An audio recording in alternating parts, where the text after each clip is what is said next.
જય શ્રી સ્વામિનારાયણ મિત્રો, કેમ છો? મજામાં ને? તમારું મારા ચેનલ મિસ્ટર જેડી ગુજુમાં હાર્દિક સ્વાગત છે. આજે આપણે માનુકા ગામના કોડકે રોડ ઉપર આવેલા વિચેશ્વર મહાદેવના દર્શન કરીશું.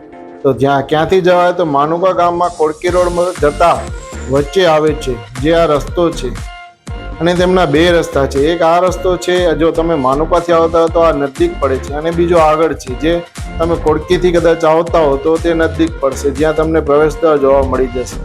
અને એ રોડ ઉપર સીધા અંદરની સાઈડ જતા તમને તે મહાદેવજીનું મંદિર દેખાવા લાગી જશે, અને આ બાઉન્ડ્રી બાંધેલી છે. થોડું આગળ જતા તમને પ્રવેશ દ્વાર દેખાશે, અને ત્યાં તમને આ મંદિરનો ચોક દેખાવા લાગી જશે.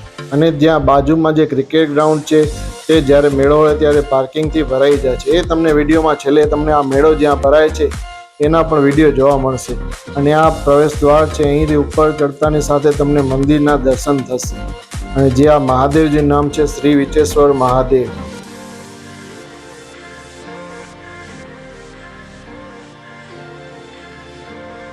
અહીં પણ તમને સ્વામિનારાયણ ભગવાનના ચરણાવિંદના દર્શન થશે, જ્યાં અહીં શ્રીજી મહારાજે આ તળાવમાં સ્નાન કરી અને શિવનું પૂજન કર્યું હતું, અને અહીં હરિભક્તો સાથે સભા ભરતા હતા.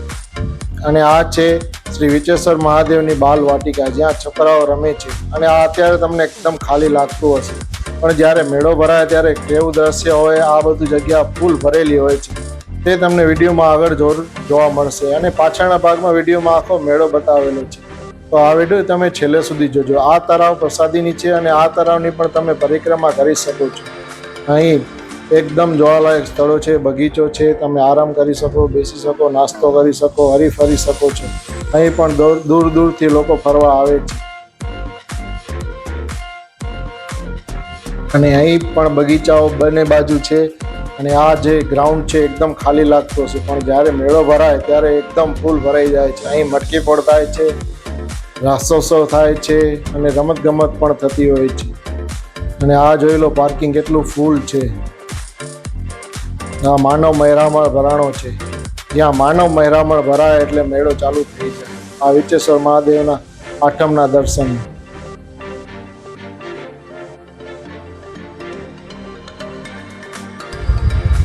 આ ચોગનમાં જો મટકી લાગી ગઈ છે. રાસોત્સવ પણ ચાલુ થઈ ગયો છે.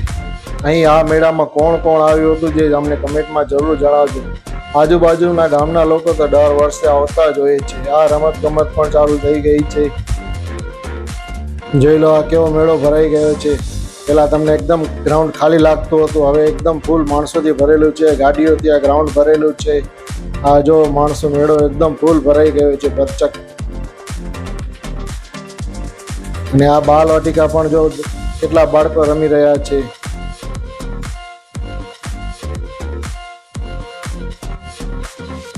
આ તળાવના એની પાળની બીજી સામેની બાજુથી સામેના દ્રશ્યો છે.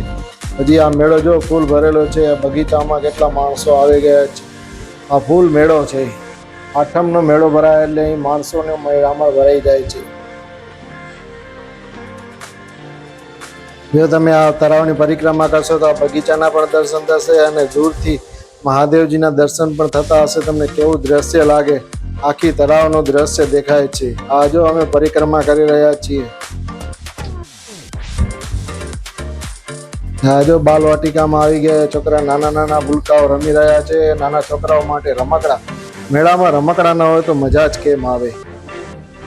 આ મેળો જો તમારા કોઈ પરિવારજનો મિત્રજનો આવ્યા ન હોય તો એને શેર કરવાનું ભૂલતા નહીં. અને તમને કેવો લાગ્યો જરૂરથી કમેન્ટમાં જણાવજો. અને જો સબસ્ક્રાઈબ ન કર્યો તો કરી દેજો. ધન્યવાદ.